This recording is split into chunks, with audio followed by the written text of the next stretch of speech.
Welcome to Three Keys to Living in Radiance. I'm Joy Caffrey, and I'm delighted that you're here. And I'm going to be sharing with you what I'm so passionate about. And it's, well, let's just get started for a moment. Let me share the screen, and I'm going to bounce back and forth between sharing a PowerPoint and talking with you directly. So you are here and in the right place if you came here to see the 3 keys to living in radiance and to discover how to tune into your energy field, stay connected to your authentic self, and create healthy, thriving relationships. I'm going to take a moment to do some opening intentions, and I use tonal sounds as a means of grounding and opening myself up in service. And people ask me where these sounds come from, and they're not from any religion or faith or from a teacher. They're from me opening to my healing gifts and the way that spirit moves through me. And I want to offer you permission to grab some paper. We'll be doing some guided meditations where you can reflect upon later. So having a paper or a journal, and feel free to doodle, because sometimes that helps that inner wisdom to show up as you're doodling. Okay, so let me take a moment now to do a guided meditation, and we'll get started. So again, welcome everyone that's here. As we do the guided meditation, what I want you to think about is using your heart as a magnet to draw yourself to yourself. And everyone that's just showing up, just welcome. You can share where you're from in the chat box, and we'll get started first with some grounding. Okay. Hum Vayandare Humarandare yo Vayandandare Humaranai. I set egoic intentions aside, and I allow myself to open as a vehicle of love and of light. In this moment, I place myself in service to each of you here. And I also place myself in service to all those that are going to be watching this on the recording. And so welcome to all of you. I set the intention that whatever is no longer serving you can be released, and that you can be deeply nourished in our time together, and maybe find something that resonates deeply with you that will serve you today and in the next several days and for however long it's meant to serve you. I want to welcome everyone that's showing up. Yeah. So again, this is the 3 keys to living in radiance. And I'm going to bounce back and forth between sharing my screen and talking with you directly.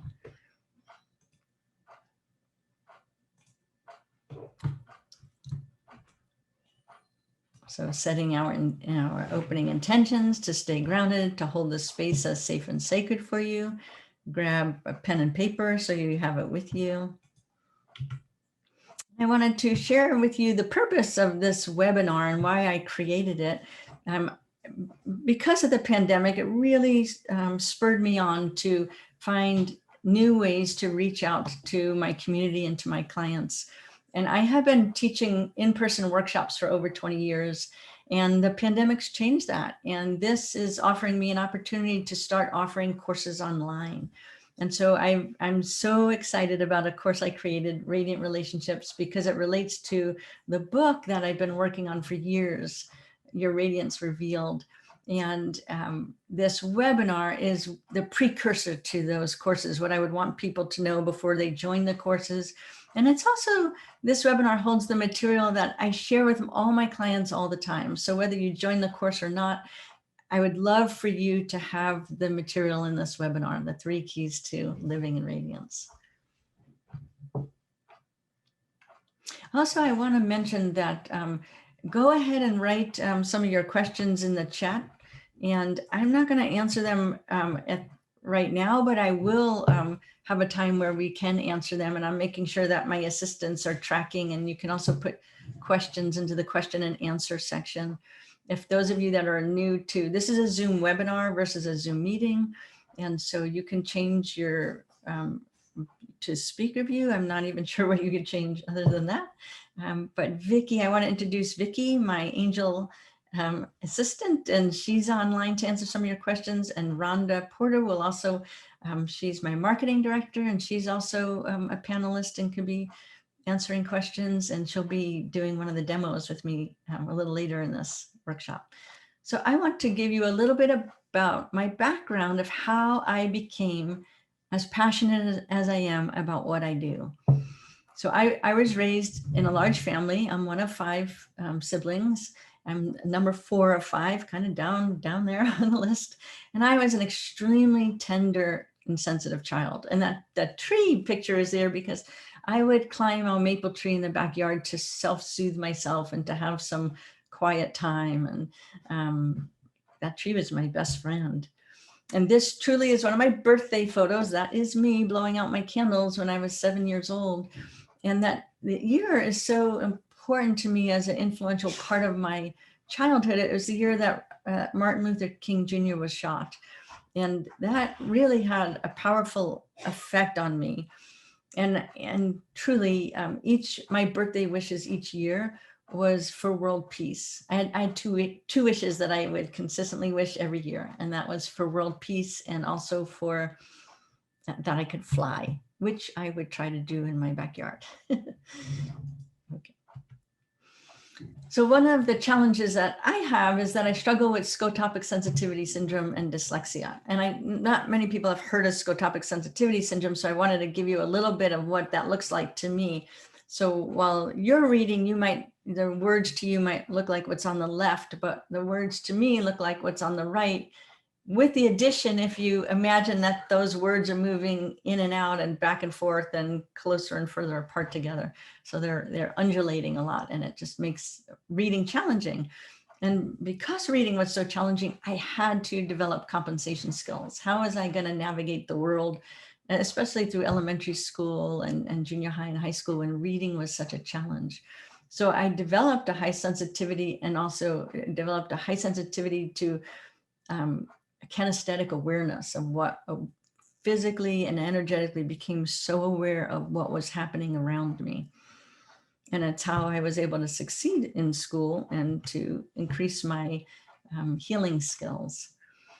I want to share with you some of the big influences in my life. I studied graphic design at the Rhode Island School of Design, and part of that choice was because I wanted to make the world easier for me to see. And so I wanted to create graphics that I can see things, and people will notice that I tend to keep my words far apart. Even in these slides, you'll see that I space things far apart so that if they're moving around, I can see them a little bit better. I was raised in a Catholic home, and that picture of Jesus was one of the ones that I saw in my home growing up. The middle painting is Toulouse-Lautrec, is one of my favorite artists, and artists have truly influenced my life. It was one of my favorite parts of going to RISD, was learning art history and learning all about the artists and their lives and their way of perceiving the world, and then putting that perception in their paintings. And Albert Einstein is one of my heroes. That quote of his, "You cannot solve our problems from the level of thinking that created them," that has so influenced the way that I choose to do my healing work. And so I help my clients to create that energetic shift that they need to move out of their problem level into a solution level. And Yearn for Clarity is on there because when I was at Rhode Island School of Design, one of my philosophy teachers, it was a really tough class for me, lots of reading, but I love when a teacher writes on the board, "If there's one thing I want you to know, it's yearn for clarity." And so that's been really important for me. I know that people are still coming on to the webinar, and I just want to keep welcoming you, whoever's coming on. We had a nice showing on Wednesday. There was over 60 people in the webinar, which was so wonderful. And I know I have a few people that have asked for a recording, and or Saturday another webinar. So I'm delighted to be here today. So a big turning point for me in my life is when I was 23, a close friend was killed tragically on a bicycle accident. And at his funeral, of all the craziest places to have a Kundalini experience, that's what happened to me. As I was deeply grieving for my friend's death, it literally an energetic wave began rising up through me, and I became smack in the middle of a Kundalini experience, which I didn't have the language for then, and I didn't know what was happening then. But I was incredibly undulating, and my mom misinterpreted what was happening and literally had 6 college guys carry me out of the funeral. College guys, or we all just graduated, recent graduates from college, out of the funeral to the back of the funeral home, to the outside backyard of the funeral home. And that felt like my heart got ripped open in the middle of this incredible energetic experience. And what happened though, is it popped me, actually the clairvoyance started the moment that Joe died. I was driving a car when he died. I was in New York and he was in Alaska. And I felt his bicycle accident happen through my body. Like I felt a crash, I saw a bicycle wheel spin. I didn't know what was happening or to who. I just started praying intensely. And then 20 minutes, I just felt a deep sense of peace. And Joe was hit by a car and died 20 minutes later. And at his funeral home is when all of a sudden I felt like I opened too much to the whole astral plane. And I felt like I needed to squeeze and close it down a bit. And in Wednesday's webinar, someone was asking me what a Kundalini experience was. And I was offering my experience, but I found this one online that truly resonates most with me, that how a Kundalini energy can remove that sense of duality and open you to life force and energy. So in my power cord, energy flows so easily and fully through me. And it's something that I want to help offer to others to help open up their energetic field, not necessarily in the intensity of a Kundalini experience, but through awareness and raising awareness. I already had a high sensitivity, and the Kundalini experience just even accentuated that experience. So what helped me, let's say, was a continuation of that Kundalini experience and a force of my learning. My husband and I purchased a home in Seattle, Washington, back in 1986. So this was like a year or two after that first awakening. And the previous owner had died. All of his belongings were still in the house, and he had died mysteriously. His body was found down a river like months after he was missing. His name was Danny. And I would talk to Danny in that house as if he was still there. And I would say things like, Danny, if you're gonna stay here, won't you just do the dishes? Because I wasn't a very good housekeeper. So I kind of made light of it. And then when I was praying to spirit about opening up to my gifts, I was starting to feel that something was happening with my hands and my high sensitivity. And I had this sense that there was more for me to understand about my clairvoyance and possibly with healing. And so one night I had a full experience of Danny coming into my body and saying through my body the word bridge. And then for the next about 2 or 3 months, I could hear Danny in my house as vividly as I could hear someone else walking. So I would say, oh, if that's Tim breathing next to me as I was in bed at night, then who's walking down the hallway and turning the water on? Everything was incredibly auditory and visual, and I can experience it. I experienced it in a very tactile with my senses way. And it was really confusing. And the reason that I have the picture of Ben there, our son Ben in the middle, is because Danny came to me when I was pregnant with Ben. So as I was opening to receive the spirit of my son, I also was taking in the spirit of Danny. And so there's a video on YouTube now, on my YouTube channel, called The Journey of My Heart. And it goes in depth. It was created in the year 2000, in depth into how I a much longer detailed experience of how I navigated that really challenging time period and territory for me.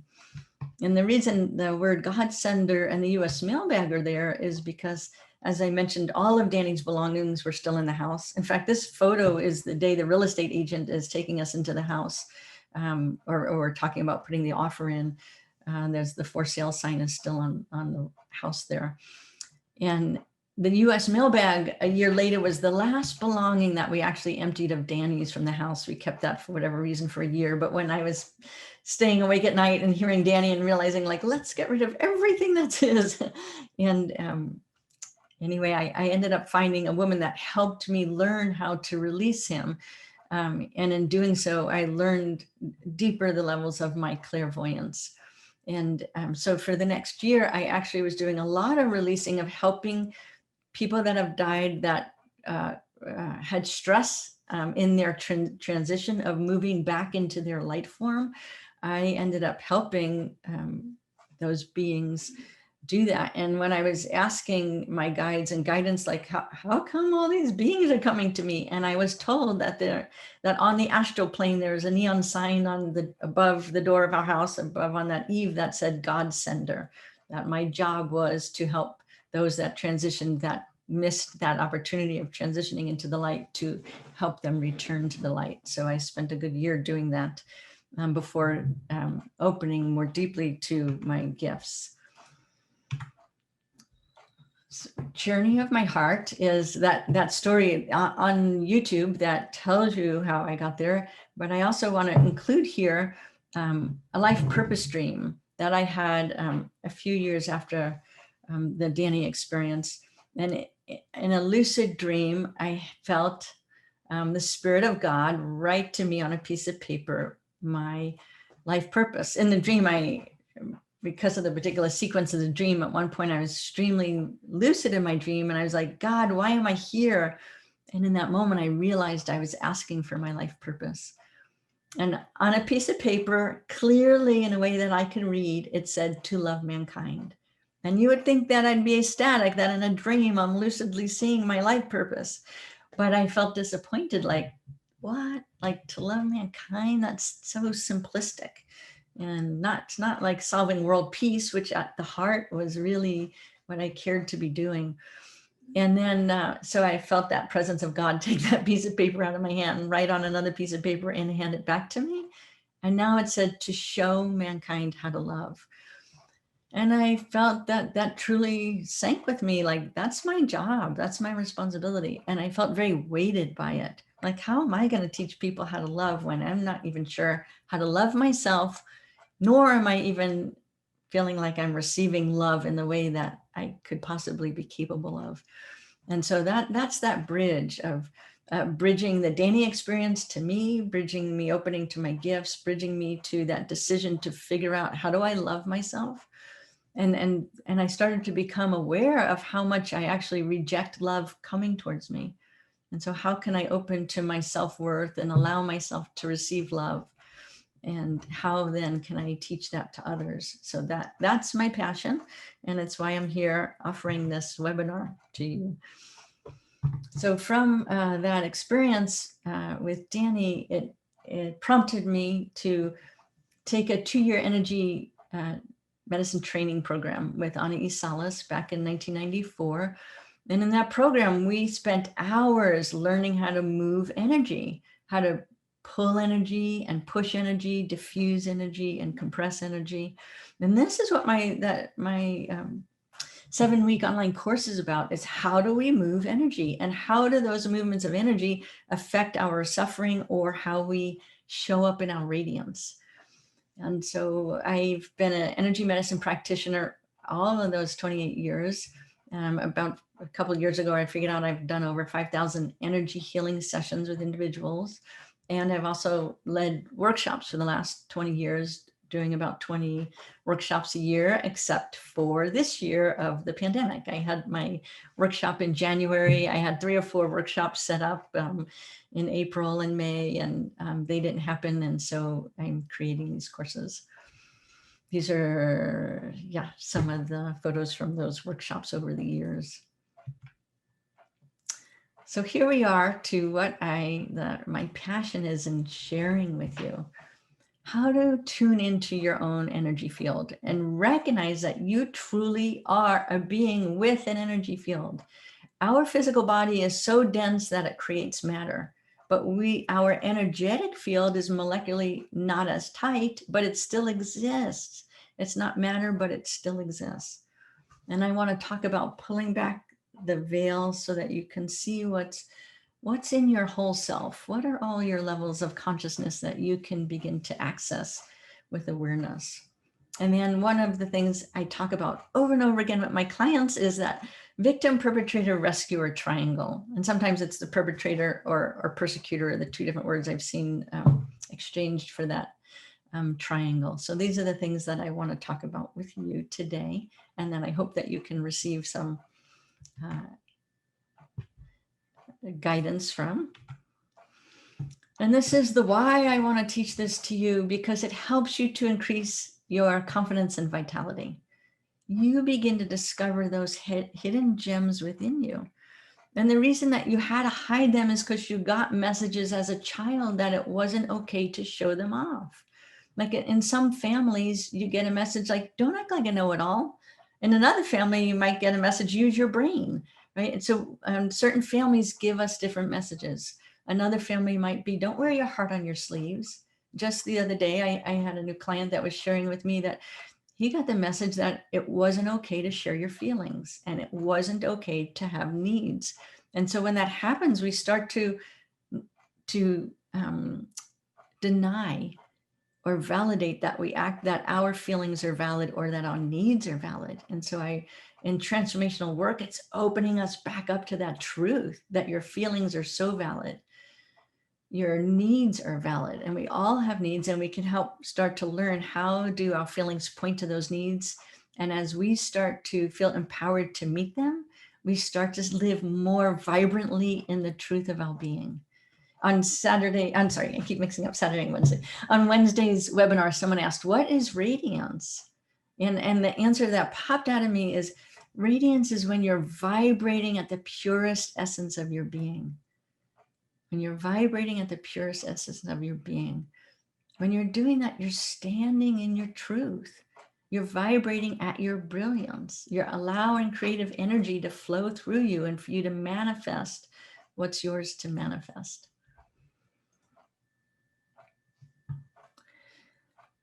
So a lot of people have heard about chakras. Maybe some of you on here maybe have not heard about chakras. And so our chakras are our energy systems, and each one responsible for a different aspect of our human development and what we're doing in the world. And just like we have a digestive system to digest the physical food that we take in and process, our chakras help us process the energy that's coming at us and our response to the energy that's coming at us. When I was doing some of my research and finding images for this PowerPoint, I love Simona Sebastian's quote that we are not separate beings, we are individuated beings. I'm always talking about that with my clients, that we are all connected, yet we're individuated. And we come to know this through our own experience. And my intention in the work that I teach and in the online courses that I will be teaching this year, next year, and the years to follow is, how do you heighten that sense of awareness of your connectedness to all that is while standing fully in the brilliance of your individuation? That's my intention for you. I have this quote over here that heard this line, we are all centers of the universe. And I want to tell you where I heard that. I was in a conference back in the early 1990s, and Ken Carey, I was in a workshop, and at one point he says, you know, when you're young, you think you're the center of the universe, and then you realize, and you think he's just going to say you're not. But then what he says, you realize, we're all centers of the universe. And I love that. And this lower picture here just makes me think that, like, yeah, we're all centers of the universe. And it helps me to really honor each other's fullness and brilliance and radiance when I know that truth. So what I'm going to do now is invite Rhonda, my marketing director, who's in the other room, and I want to show you what her energy field, how big her energy field is. So I go to the University of Arkansas almost every year to one of Ed Mink's classes, and I show him, he asked me to teach his courses on alternative health and complementary medicine. And the favorite thing that I do with the students is I'll bring up 5 or 6 or 7 students and I'll show them their energy field. And it's really fun when you have 5 or 6 or 7 because you can see the distinct differences between their energy fields, at least in how far out they're going from their body. And also how each of them are perceiving when I'm showing it to them. They sense it in a different way. But today with the pandemic, I'm only bringing Rhonda in to do that. And I'm going to put my mask on. So I'm going to drink a little water and I hope I speak loud enough through my mask. And I'm going to, one moment, Rhonda, let me get this on right. And I'm going to tilt our camera a little bit. Okay. And do full screen. I have it on full screen. So I think it just depends on each person. They can. Your slides are still showing on mine. Oh, I'm sorry. You meant full screen of the. Sorry. Stop sharing. Stop sharing. There we go. Thank you. I just misinterpreted your words. Okay. All right. So this is Rhonda. May I touch you? Yes. Let's step like about 1 inch closer. Okay. Okay. All right. So I'm going to show you the distance of Rhonda's energy field. And to me, it's a very tactile experience of doing so. So I'm putting my hands on her. Let me do a moment of tuning in.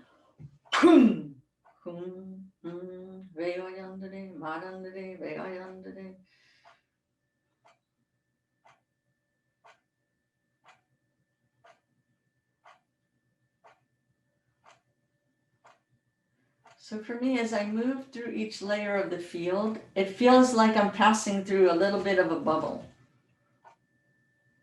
So here's like the first layer of her field. Now I'm moving into the second layer, the third layer.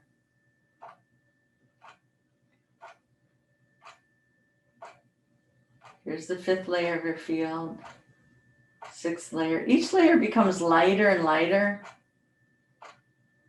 And they also get more distance apart from each other.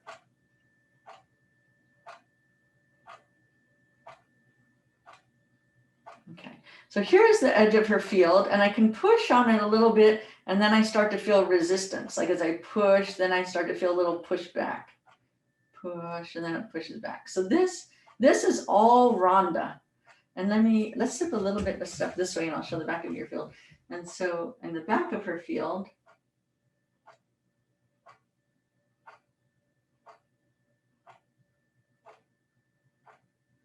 okay, that's the back of her field.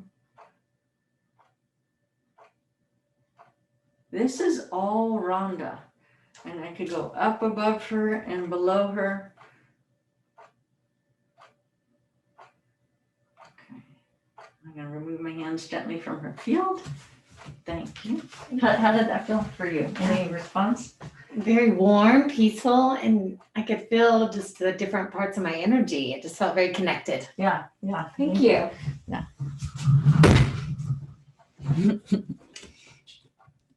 Let's do this carefully.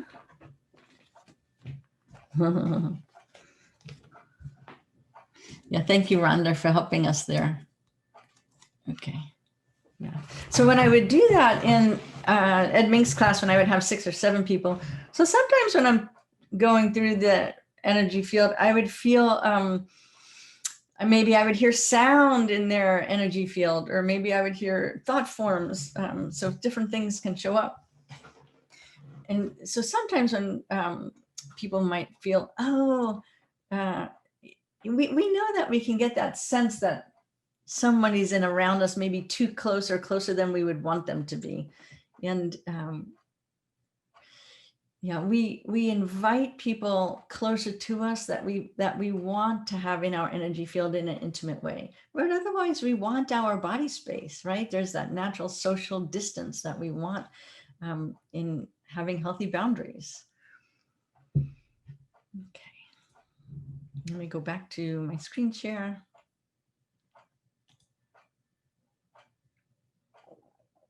Oh yeah, actually, let me go back a second. That Vicky's reminding me that I wanted to actually have you guys for a moment play with your own energy field. So let's do that for a moment.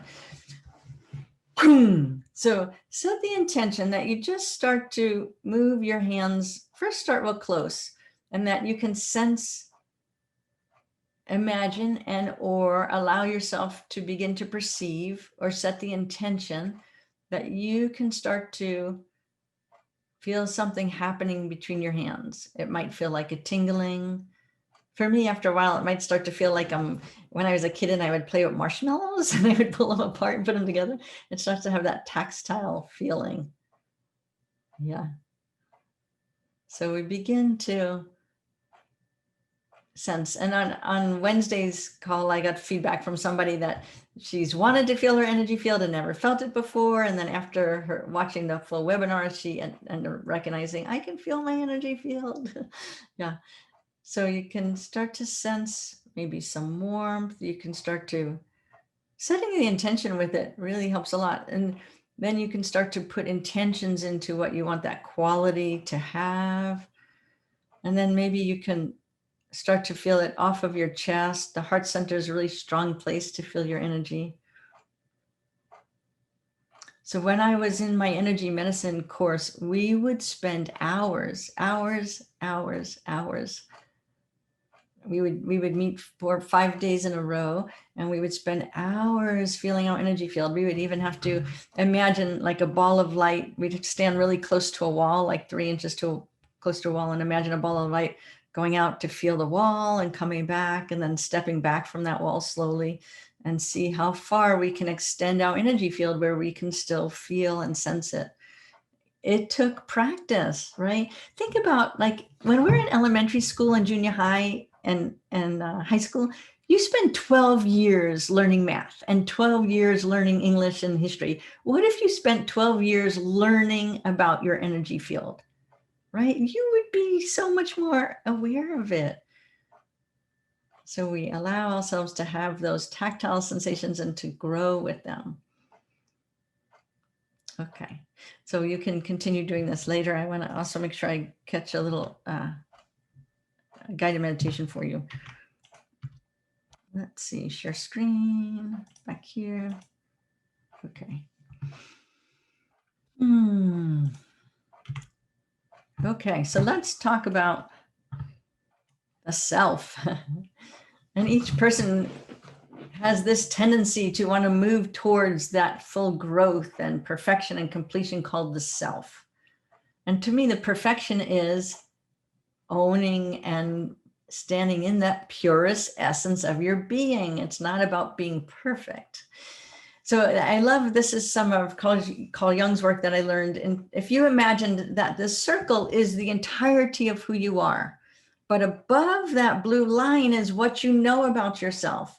It's your identity, the personality, the ego, your physical body, your emotional body, your mental body. It's your preferences. It's what people think about you when they think about you. It's your choices of what clothes you like to wear, what food you like to eat, the conscious self. Below that blue line is also you. And I love Rumi's quote, you are not a drop in the ocean. You are the entire ocean in a drop. So let's look at what's below that blue line.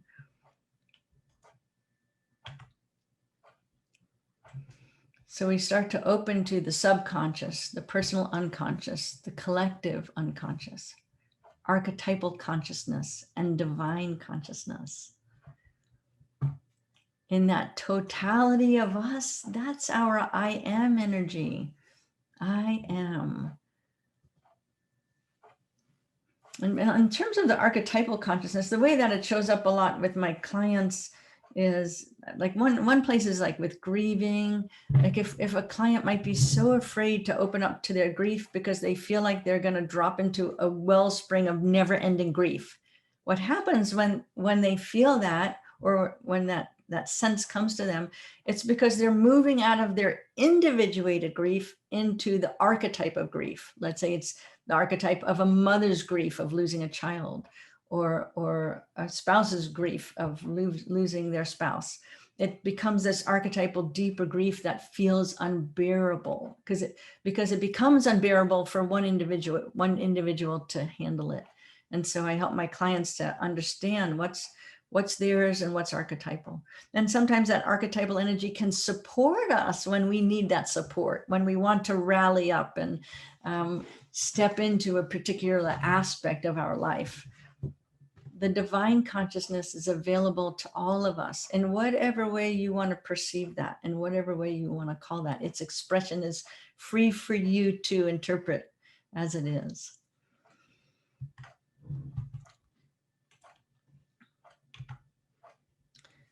So I want to move into Cartman's drama triangle. Stephen Cartman is a psychotherapist, and in the 1960s, he came up with this triangle. He calls it the persecutor, rescuer, and victim triangle. And the victim is intentionally at the bottom of that triangle because they're down one from the rescuer, the persecutor, in the way that these get acted out. And these become patterns. Like, it's okay, you know, at times if we want to support someone or help someone out, or at times we feel incapable. But when it becomes a pattern, that's when we really want to look at it. And truthfully, what happens is, really, once it's a pattern, we're dancing between all of those different things. At times we're being the one that's being critical or blaming, or we're wanting to feel like we're needed and important, so we're doing a rescuing, or when we fall into that victim energy of feeling powerless and incapable. And from my own work, what I perceive is that when we act out in those roles, what we're doing is we're stepping outside of our authentic self. And as we step out of our authentic self, when we're in the rescuer mode, we're over-identifying with our idealized self. When we step out of in the victim role, we're over-identifying with an aspect of our wounded child, the child that became dampened and criticized or hurt when she was 1 or 2 or 3 or 4 or 5, even as early as conception. And the persecutor is the one that's really trying to protect that precious self that they know they are, but they can protect it in a way that's can come across as really bullying. And so I want to talk about, and again, and Stephen Cartman, he even talked about, like, this plays out over and over again, and it's what we see in our fairy tales or in our stories, where there's the villain and the evil stepmother and the Cinderella, you know, victim, and the rescuer of Prince Charming, right? So we've been imprinted with that triangle over and over again, both in sports and in drama and in theater and in our lives. And so I want to offer you something else that can allow you to step out of the suffering pattern of those roles, because really each of them do. And even each one, I want to give you another example too of, like, let's say there's an entrepreneur that hired a junior partner, and the entrepreneur is like really aggressive and assertive and being rough on that junior partner, and he's feeling like a victim. And the entrepreneur might be feeling like a victim, like, oh my God, if he screws up, I've lost my business, like I have to do that. Or he might even be feeling like the rescuer, like, this is the way I'm going to teach him how to own a business and do it right. And so anyway, we do all play out all of those roles, and I want to offer you another opportunity. So for me, recognizing transformation and integration is about pulling those aspects back into you and reframing them. So the reframing for the persecutor is the challenger, and the one who recognizes and stands up for one's values and worth, and one's values in a way where if they see something getting pushed off center, they push it back on center, and on center in alignment with that, their pure essence of their being. And a rescuer, instead of doing for someone else, they can become a coach. They can, and a rescuer too, when they're in the rescuing mode, they're wanting to be seen as, you know, as doing it right, as, you know, better than, or they know more. And when we integrate that into ourselves in a way where we accept our imperfection and we recognize that we don't have to be doing for someone to be loved. We can be loved as we are. And that rescuer also needs to learn how to do their own self-care, right? And they can build resentment like, oh my gosh, I'm doing so much for whatever, for my husband, and he never appreciates it. Or I'm doing so much for my teenagers. I'm driving them around everywhere. I'm doing all this and I'm doing for them, and they don't appreciate it, right? So again, it's so easy to be actually in all of those roles simultaneously. And this is, for me, what the transformation and integration is. So that victim starts to recognize themselves as the capable creator. So as we go in and heal that part of the child that felt wounded and hurt, we can start connecting to the energy and the power that is actually within us. And we can start discerning between how to access our own inner resources and when is it okay to ask for help. We don't always have to be self-reliant, right? Pulling this webinar together, I have asked so much help of Vicki and Rhonda. Thank you, thank you. And of my husband, Tim, and of my friends that have supported me. And through their support and through me finding what's inside of me to give to you, I'm pulling this together. Oh, let me go back one. Well, let's see which direction I'm going. Hold on a second. Way too fast. Okay, so I wanted to share a couple of stories of clients that have taken my workshops and done healing work with me. And Lisa Jo, oh, I just loved watching how quickly she recognized her need to accept her self-worth. So she had been in a job that she'd been in for a long time. She had that compressed, enduring energy pattern. And again, I'll talk about more of those patterns when I teach my workshops. But that compressed pattern of enduring even when it doesn't feel okay. And it's that, like, she is being overworked and underpaid and not feeling good about it. And it wasn't right for her, but she didn't feel like she had a choice. She didn't recognize that she can stand up for her own self-worth. And in doing a little bit of work and learning about the suffering patterns, she quickly, boy, it was so fun to just watch how all of a sudden she, boom, like, was able to fully accept her self-worth, choose to leave a job, within weeks getting a job that was so much better for her, and making choices of moving forward from her recognizing her self-worth. And Lisa Jo is a contemporary folk artist.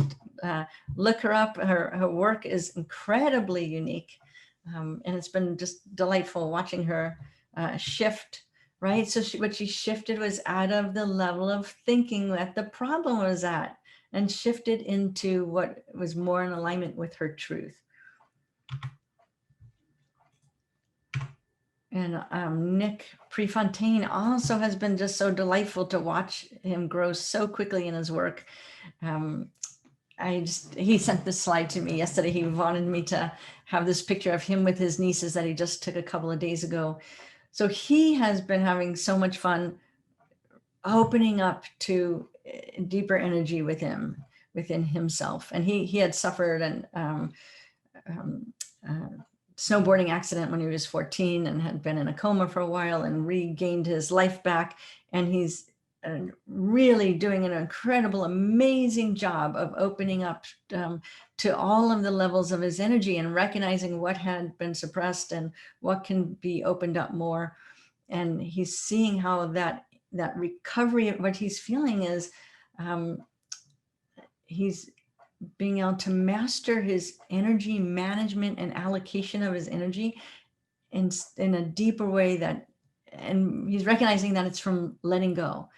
Like, he maybe in his recovery process, routines became so important to him, and he fell into that rigid pattern of, I have to do it this way, and then I have to do more of it, like more push-ups and run more miles and whatever, make more money, and just thinking that the routine and increase was what's going to bring him happiness. And in this deep letting go process of backing off and backing off and backing off, he actually awakened to more of himself, more of his own happiness, more of his own energy. He keeps reporting continually every time I work with him, how much more energy he's accessing and having so much fun using. This is here with his nieces. And so I want to talk about the letting go and surrendering, because so many times people think of surrendering as giving up. At least that's how it sounds in sports or in war or whatever. And to me, in the world of transformation, surrendering is not a weakness. It's making a powerful choice to let go of ego and choose to be in the flow. And that's what's possible. So I want to offer a guided meditation. We have a few minutes to do this. And I want to give you two choices. Either you can doodle some of your reflections after the guided meditations, or I want to offer you an opportunity for the guided meditation to take you into a place where you reframe your self-worth through the lens of love. And so I'm going to shut the screen off, but I'll read some of this to you, and then I'll come back to the screen when we're doing when you want to pause for reflections. So we could look at, during the guided meditation, you could look at, oh, have I fallen into that role of victim or rescuer or perpetrator? And while it might be true, other things are also true. Or while I've fallen into the lens of low self-worth, or listening to my inner critic. That's another thing I want to mention too. That triangle, the perpetrator triangle, we can act all of that out within ourselves. Our inner critic can be our perpetrator. Our wounded child can be saying, I can't, like, oh, and it can be the part of us that whines, right? And then the rescuer can be the part of us that thinks, if I just have another beer, I'm going to feel better. If I eat this box of cookies, if I eat this box of Oreos, I'm going to get my head straight, right? So we can end up turning to addictions as our rescuer, to the feelings that we're not liking. And so let's use this guided meditation for whatever insight wants to rise within you of how can I glean a little bit more about myself, using that lens of either self-worth or moving from the victim to the creator, the rescuer to the empowering coach, and the persecutor to the challenger that holds me accountable and holds my friends accountable and holds our society accountable. Okay. So I'm going to read this out loud once, and then I'll drop into the meditation. While it may be true that at times I feel, it's also true that I am and I can. I contribute meaningfully to my relationships by. Okay, so I'm going to stop the screen share and give us a moment to drop into the guided meditation.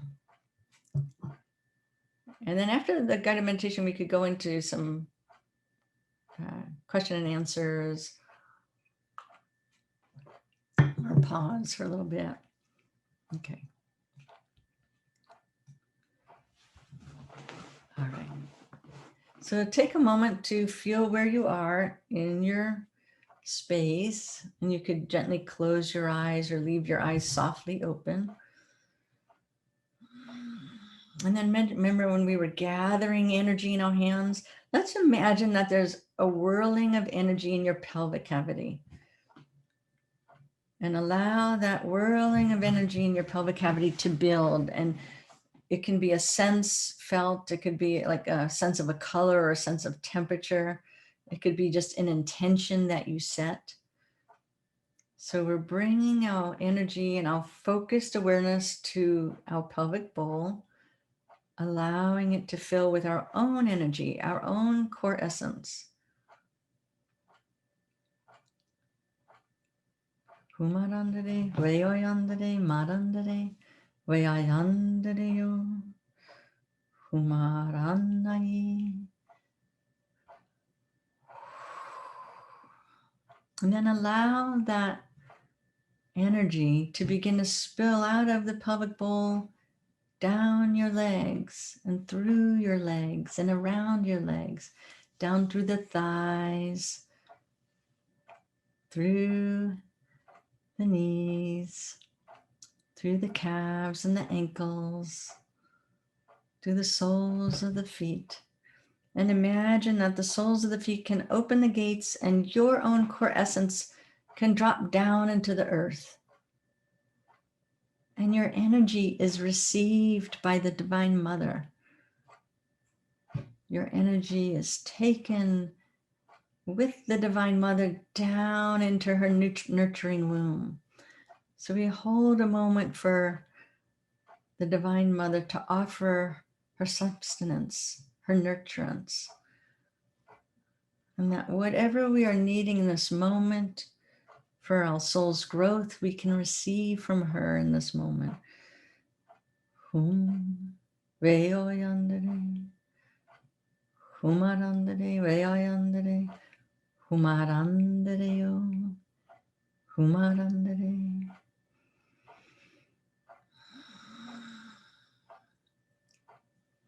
And then imagine that nurturing energy and your co-essence can co-mingle and you can bring it back up into your own body again. So we take that nurturance, we take that energy, the co-mingling of the nurturance from the Mother Earth with our own core essence and bring it back up through the soles of our feet, back up through the ankles and the calves, the knees and the thighs, back up into our pelvic bowl. Using your intention, your imagination, trusting your imagination. If anything rises that you want to look at to later, you can flag it just like in a dream that you could come back to that imagery. So allow your core essence to rise from the pelvic bowl into the heart center. And from the heart center, begin to fill your energetic field. And we open to our crown chakra and allow our higher self wisdom and the divine presence to come down from the crown chakra into the heart. And here in the heart, with this beautiful commingling of our core essence, our higher self wisdom, and the nurturance of the Divine Mother, we allow ourselves to open to awareness. We open to self-compassion, to the courage to learn who we are at the essence of our being.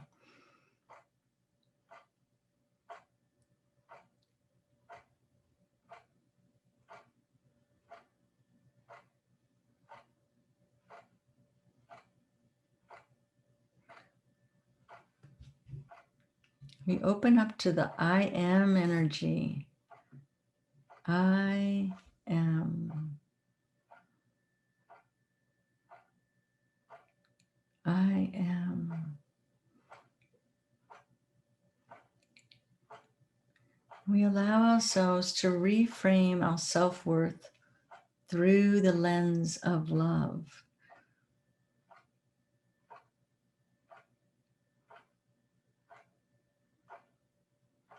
I am. So while it may be true that sometimes I feel, and that rise into your awareness, something you've been struggling with, it's also true that I am and I can. And I do contribute meaningfully to my relationships by and allow that awareness to rise. And if something doesn't come exactly in this moment, we're planting the seed for it to rise over the next few hours, over the next 24 hours. I am.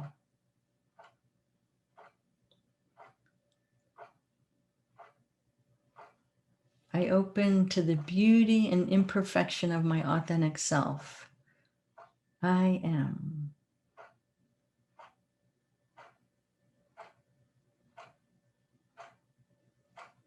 I am. Humarandere veyoyandere marandere. Humarandere veyoyandere yo. Humaranai.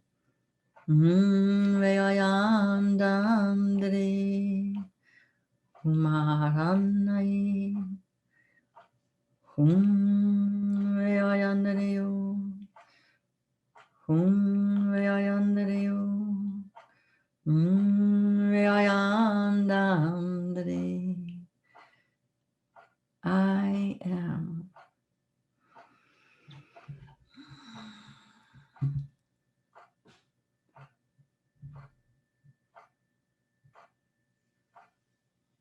Take a nice cleansing breath.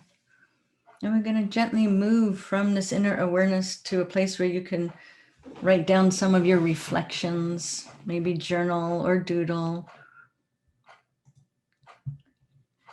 Come back to that ability to capture the reframing of your self-worth through the lens of love. While it may be true that at times I feel, it's also true that I am.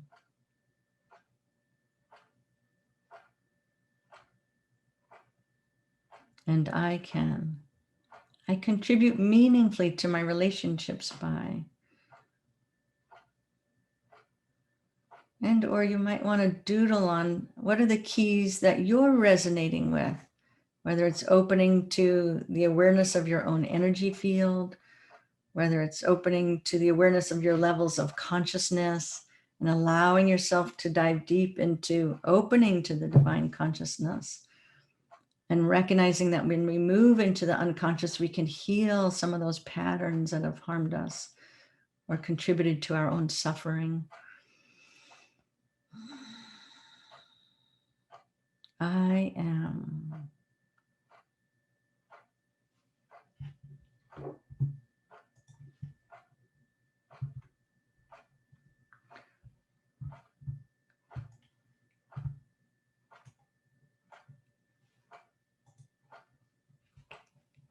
So maybe you might want to write down, capture, if it feels right, capture just even one or two takeaways from that meditation in the chat box.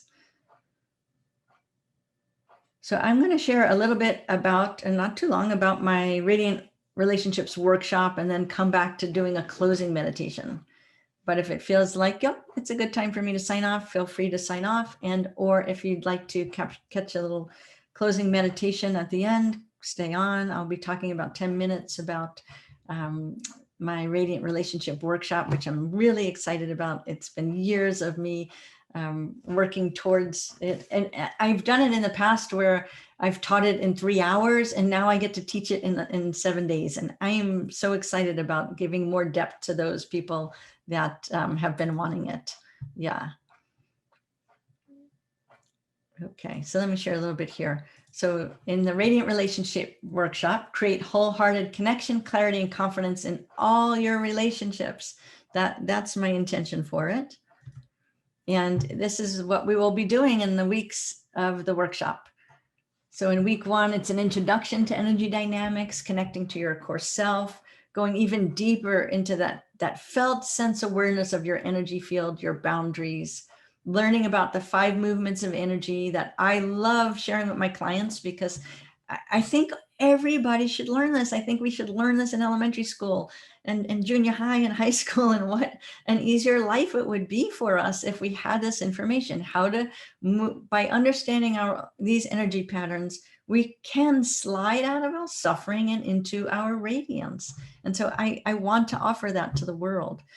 So in week 1, in week 1, it's the general introduction. Week 2, it's the diffuse pattern. In that, understanding how to create safety in our own body, understanding our challenges with commitment and the time-space continuum when we're in the suffering pattern. And each week I'll share with you, what does the radiance look like of that spectrum of energy that you can vibrate in? I get excited about this. Okay, so in week 3, the pull pattern, learning how to do self-referencing and self-regulating, learning how to feel capable. This is where we come out of the victim energy, recognizing how your feelings can point to your unmet needs and that you are capable of meeting those unmet needs. in the compress pattern. And this is what Lisa Jo was moving through, like really releasing any shame. And when she discovered what liberated her in terms of opening to her self-worth, wow, she made so many quick shifts, the finding joy in self-expression and owning her self-worth.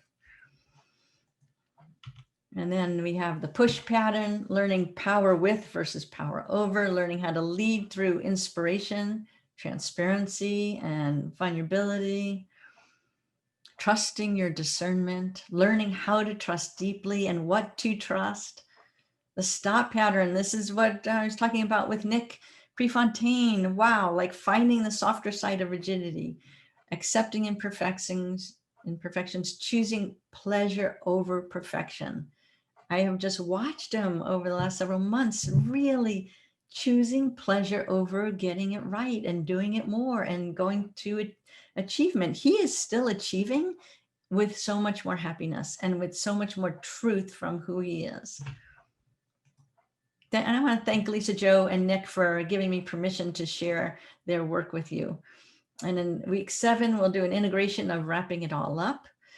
I'm hosting this on a new platform called Kajabi. And so I've been having a little bit of technical challenges. That's my learning curve and I'm working through it and I'm finding my resilience and I'm gratefully receiving the support of Vicky and Rhonda. What I like though is that the Kajabi offers an online community that's outside of Facebook that is only related to the people in my course and courses. So it's a very private, nobody else, there's nothing else even there to distract you. And what we could do is the homework together in the online community, and I could be answering lots of your questions, jumping on when I see there's anything showing up that I can offer more clarity to, and everyone in the community can offer loving support to each other. So if you decide to choose the course, you'll get 7 weekly live online course sessions. This is a live Zoom webinar, but the courses will be in the Zoom meetings where we all see each other and talk with each other, and it'll be dialoguing, there'll be breakout sessions, there'll be guided meditations and reflections, questions and answers. You'll get weekly exercises for guided meditations, breath work, hand mudras, creating your own affirmations. I'm so looking forward to this. This is so related to the book that I'm writing and really wanting to give you the tools to slide out of suffering and into radiance. And so this course is a beautiful way for me to gather the information for the book itself. I'm giving you the essential oils, the yoga postures. I'll get to hear what's working best for you and what's not. Contemplative practices and quotes for you to work with throughout the week. And then I'll give you energy exercises that you can practice with your friends and family like I got when I was in my energy medicine program. That's just fun and exciting. All of you who decide to do the Radiant Relationships workshop, you can have easy access to the Journey of the Heart, the guided, my opening up to my healing skills that was recorded back in 2000. And I've gotten so much positive feedback when people watch that. They're just kind of enchanted and enthralled by it. I am so happy to be collaborating with Stephen Kessler. His book, I'm going to pause this just for 1 second so I can show this to you.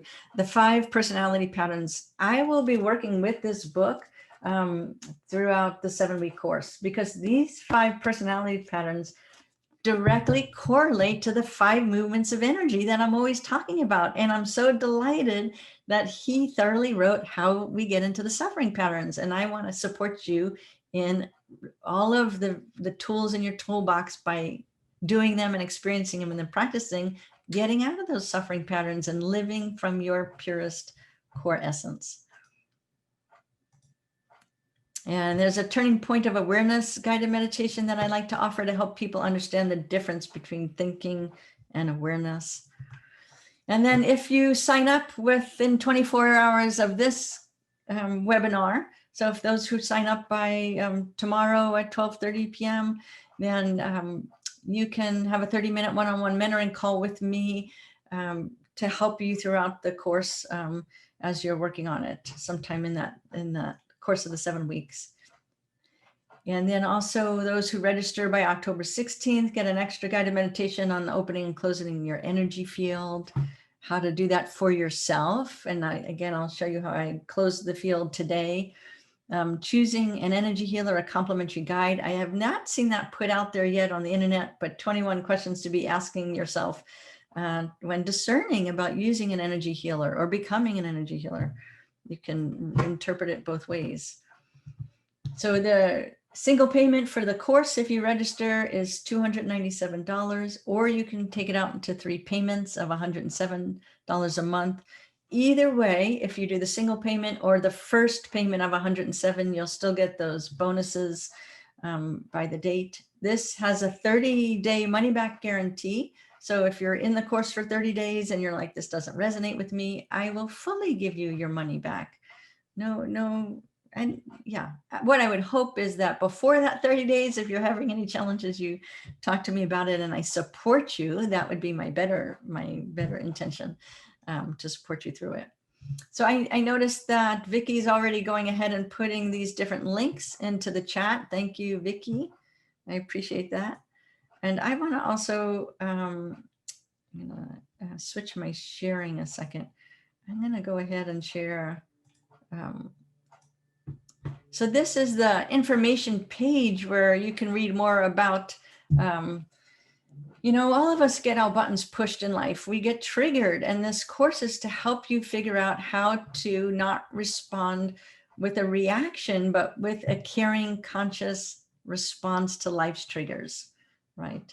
And learn why we go into response and automatic, maybe we snap or we withdraw or we hide, and how we can stop us from doing that and instead stay in our radiance. And even when someone's coming at you with a defensive pattern, you can still stay in your radiance. So this course is to help you express yourself in all of your relationships with confidence, to understand how you use your energetic boundaries, and choose how to meet your needs within a relationship. I already shared with you my story. I have a lot of testimonials on this information page as well. There's the course experience in case you want to look at it again. It's more than a community, which I mentioned to you already, what the course includes. And so I'm going to stop this share and bounce back to my webinar. Yeah, Luann Lawson, just a dear friend, and has worked with me over the years. And I really, her quote just feels like the truth of what I want to be offering to people, that the universe is unfolding as it should, and no one is separate. And Josh Upshur also sharing his perceptions. He has been in the 5 Energy Movements workshop before as well. And Luann Lawson, I've also taught workshops with. And anyway, it's been wonderful, different ways of collaborating with each other and serving each other. Okay. So again, your takeaways, maybe put those into the chat if you haven't already. And then I want to come back to, on your own doodling or note-taking, reflecting on the 3 keys to living in radiance. You can tune into your own energy field, stay connected to your authentic self, create healthy and thriving relationships. So what I want to offer now is a closing to the energetic part of this webinar, and I am going to stay on for questions and answers, and and the chat. I want to check the chat, but let me just offer a closing, because we did that guided meditation. So let's close up our fields, and then we can stay tuned to answering any questions. So again, let's take another cleansing breath.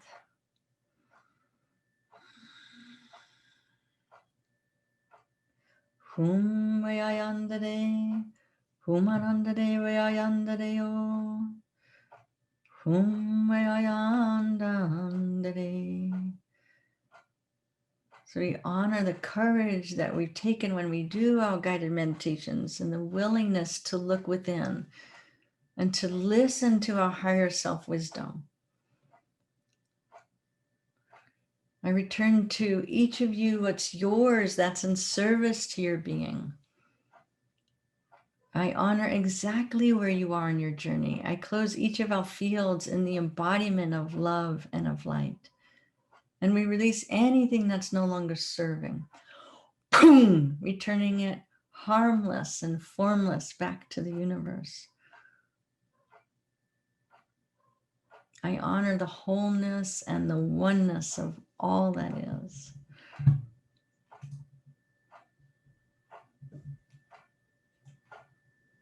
Thank you, each of you, for your presence, and for those that are watching the recording, for being here. I'm going to answer some of the questions here, and then I also want to answer some of the questions that came up Wednesday, because I want to make sure those that are watching the recording, this is the recording I'll be using, catch those answers.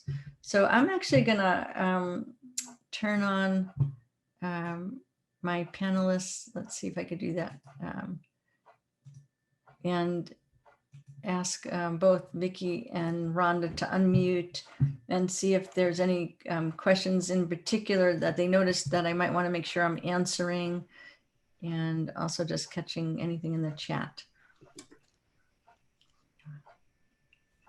So maybe Vicki, anything that you wanted to catch to make sure that you saw that you want me to answer? Could you explain the I am energy a little bit more? The I am, I can, I will. Sure. For me, that I am energy is that totality of our being. And when I am in healing sessions with my clients, for me, it's a really specific vibration that comes over me that I know when I'm in that vibration with my client. And so in that I am, it's where we access the divine aspect of our own being. And it's allowing for both what's above that blue line in that circle of who we are and what's below that blue line. And it's opening to the truth of the combination of our individuation with our connectedness. And often in my healing sessions, when I recognize that vibration is being present, I'll open up to the I am. And I repeat it because you allow your higher self wisdom to be informing you in that moment of what it wants to be sharing with you about your soul's journey. So I am, thank you. Yeah. And the I can, it's still, yeah. So each one of those comes from one of those radiant aspects of like, I can, that's the radiant aspect of that pull energy. And that I am is that radiant aspect of that diffuse energy, like owning our wholeness. And then I do is the radiance of that compressed energy, or an I will, the radiance of our push energy. And so weaving all of those together.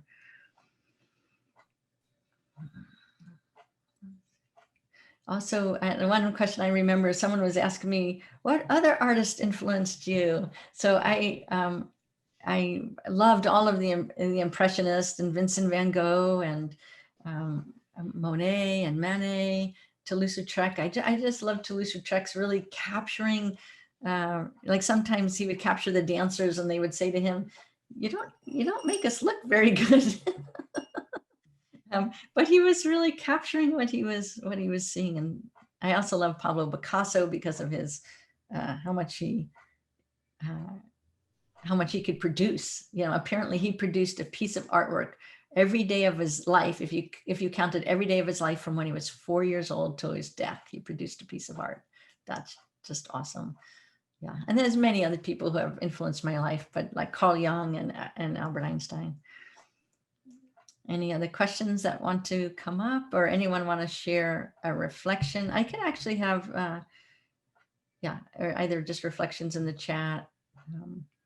Because this is recorded, I guess I want to honor all of your privacy too. Or if anyone wants Vicki to share something, they could put that in the question and answer section. So let's see, you know what I didn't show, which I wanted to make sure I show. I'm going to show this a second. On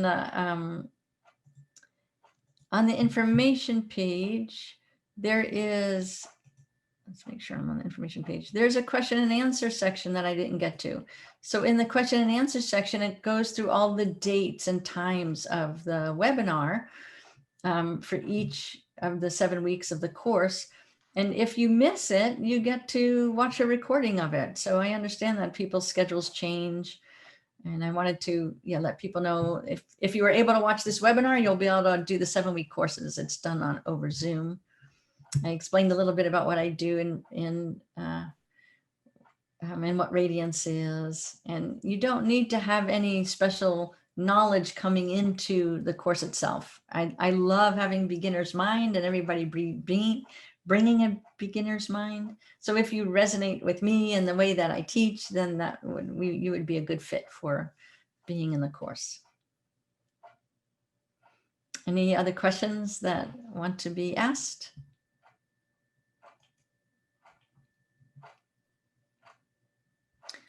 Yeah, any takeaways that anybody has from? That would be great if you could share it. Oh, is there an exercise that we can practice? Is right.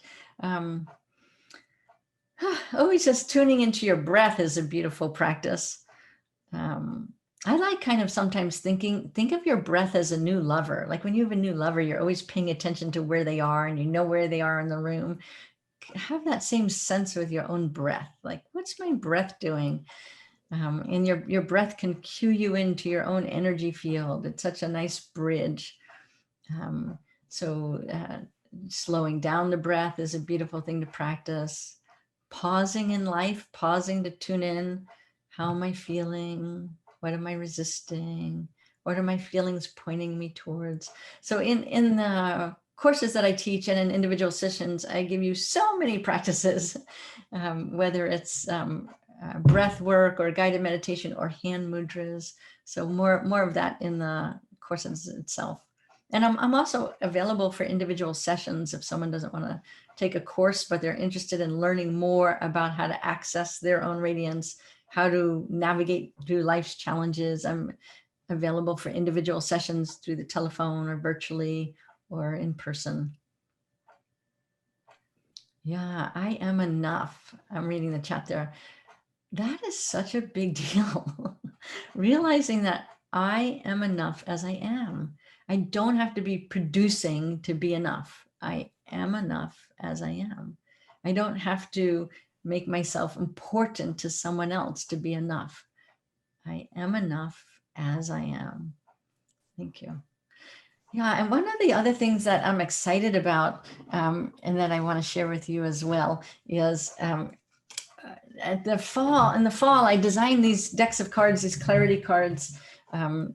I designed a deck of feeling cards. And they show different feelings, like I'm eager to share my work with you.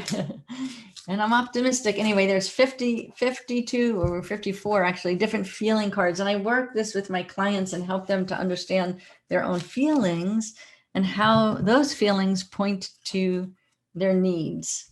Maybe we're having a need for clarity or for learning who to trust or what to trust, or resilience or reassurance. My monitor broke yesterday. I needed some reassurance that I was going to get a monitor up and working by today. So I also designed some pandemic soul care cards. They're actually not right in reach with me, and some soul care strategy cards and body awareness cards. I'm excited that I'll be doing a Kickstarter in January so that I can print lots of those cards so I can make them at a cost that is reasonable for everyone, and I'll have those cards available. I also want to say I'm moving my website slowly from the Joyful Healing Center WordPress site to my new Kajabi platform. So for a while you can catch me in both places, but after I'll be moving my courses and my selling my cards on that Kajabi site, and you being able to access me for healing sessions there or coaching as well.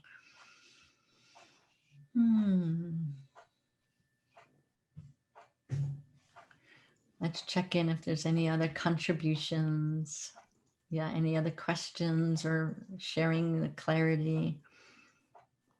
Yeah, knowing that we could contribute meaningfully to our relationships. That's nice to know. Yeah. So someone asking about tuning into energy fields more outdoors or in nature. I think you could tune in anywhere. I mean, it's maybe easier to access tuning in when you're out in nature, but really you can tune in anywhere.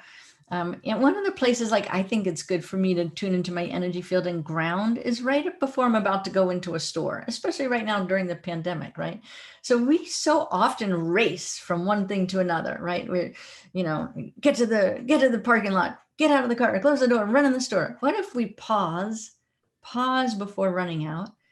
Get yourself nice and grounded, offer some energetic protection for yourself in light of the pandemic, and then think about what you need in the store and how getting those are going to be serving your needs, and give yourself a moment to be present before your next action, and try to build in that pause throughout our transitions in the day. How can we pause what we're doing? Yeah. I hope that you'll join me in the workshop, on the Radiant Relationships workshop, and or in future workshops. I'm so glad to have a new platform. I've taught so many different workshops over the years, so I will, looking forward to creating more. This is Radiant Relationships, the one I want to start with, and I'm really excited about. Yeah, do you recommend putting reminders or affirmations into our phone? One of the things I want to recommend about using your calendar in your phone for your calendar itself is put down the value of why you're doing what you're doing. Like, because I'm connecting with my family, because I'm doing learning and growth. So I've color coded on my calendar what the value is of why I'm doing that action. Right. So when I'm doing a learning and growth action, I put it in a particular color. When I'm serving my clients, I put it in a different color. When I'm meeting with my family, because I care to create loving connection with my family. So into your calendar, you can put the why you're doing what you're doing, and then go ahead and put like that week's, I think it'll be a great idea when we're in the 7-week Radiant Relationships, we'll come up with affirmations each week that will focus on that relate to each one of those energy movements. And I think it'd be a great idea to put them into our calendars and to our daily reminders. Yeah. I'll just give another pause. And when I do the teaching online, we'll raise some information and then we'll just pause. Let's just have a pause now to take in how we just spent the last hour and a half together.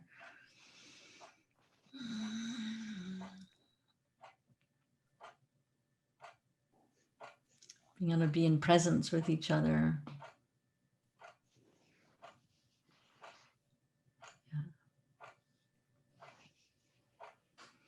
Okay, so thank you all for being present with me. Feel free to shoot me an email if you have any questions, or to respond on Facebook or in any of the different ways you can get a hold of me.